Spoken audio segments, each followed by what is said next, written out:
आज आपल्या 30,000 pizza selling चॅलेंजचा day 1 आहे, पण पहिल्याच दिवशी टार्गेट मिस झाला. काय झालं ते बघा. नमस्कार मित्रांनो, स्वागत आहे तुमचं माझ्या यूट्यूब चॅनलमध्ये. तर मित्रांनो, मी एक नवीन चॅलेंज स्टार्ट करत आहे. 250 दिवसामध्ये 30,000 पिझ्झा सेलिंग चॅलेंज.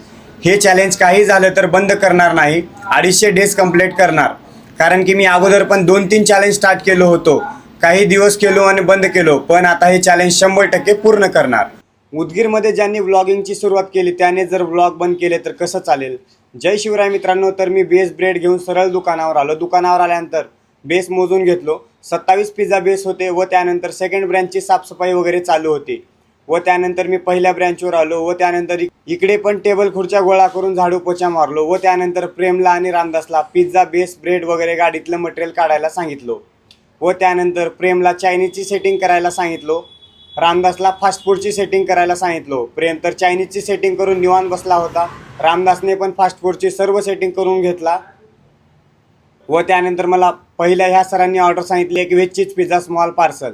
मग आमचा रामू वस्ताद लगे लागला पिझ्झा बनवायला. मग रामदास म्हणाला की 3-4 दिवस झालं रोज उन्हात काम करायलो, छत्री आणा किंवा सावली करा असं म्हणत होता. मग मी पण वरती रामदासला सेटअप करू लागलो. ऊन तर एवढं भयानक लागत होतं ना राव, काय सांगू तुम्हाला. मग म्हणलं आता मार्केटमध्ये जावं आणि एकदा पडदा आणावं. मग मी मार्केटमध्ये जाऊन पडदा आणला व सावली केली. मग रामदास पिझ्झा बर्गर सँडविचसाठी व्हेजिटेबल वगैरे कापून घेत होता व त्यानंतर मी सेकंड ब्रँचला आलो. इकडे पण पिझ्झा बर्गर व्हेजिटेबल कटिंग चालू होती. इकडे पण पिझ्झा बेस वगैरे ब्रेड मोजून घेतलं. ह्या ब्रँचला 40 पिझ्झा बेस होते. इकडे तर काही ऑर्डर पण गेले होते, इथं नोट केलेले होते. इकडे तर मॉर्निंगला 4 पिझ्झा गेले होते. मग मी उन्हामध्ये इकडे तिकडे पळापळ केल्यानंतर थोडं थंड प्यावं म्हटलं.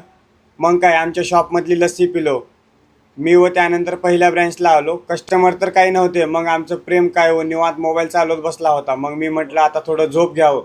झोप झाल्यानंतर फ्रेश वगैरे झालो आणि वरची सेटिंग वगैरे करायचं होतं. मग झाडू वगैरे मारून खुर्च्या लावलं आणि सेटिंग करून घेतलो व झाली संध्याकाळ. संध्याकाळी पण इकडे चायनीजच्या स्टॉलवर कस्टमर बसले होते आणि फास्ट फूडच्या पण स्टॉलवर कस्टमर होते. आणि रामदासला आमच्या इकडे 2 पिझ्झाचं ऑर्डर आलं होतं. मग रामदास बघा पिझ्झा वगैरे टॉपिंग करून ओव्हनमध्ये बेक करायला टाकला होता व त्यानंतर ह्या सरांनी मला एक पोटॅटो ट्विस्टर पार्सल करायला सांगितले. मग मी पोटॅटो ट्विस्टर रेडी केलं आणि सरांना दिलो. मग नंतर ह्या सरांनी पण मला मार्गरेटा पिझ्झा पार्सल करायला सांगितले. मग रामदास पिझ्झा टॉपिंग करून पिझ्झा बेक करायला टाकला व त्यानंतर ह्या सरांना एक पिझ्झा आणि फ्राईड मोमोज खायला दिलो. हे दीदी बघा काय म्हणते पिझ्झा खाल्ल्यावर. व त्यानंतर ह्या लेकरांना पण एक पिझ्झा खायला दिलं व त्यानंतर मला पण भूक लागली होती. मी पण एक प्लेट फ्राईड मोमोज खाल्लो. 250 दिवसात 30,000 पिझ्झा विकायचे आहेत.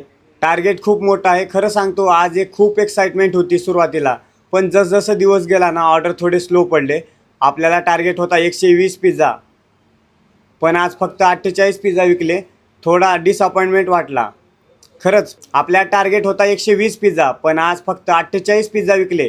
थोडा डिसअपॉइंटमेंट वाटला खरंच, पण हा तर फक्त स्टार्टिंग आहे. प्रत्येक मोठ्या जर्नीमध्ये असा फेस येतो. आज 48, उद्या 100+ होऊ शकतात. आम्ही फुल ट्राय करणार, हार्डवर्क डबल करणार आणि हा चॅलेंज कंप्लीट करणार. 30,000 पिझ्झा.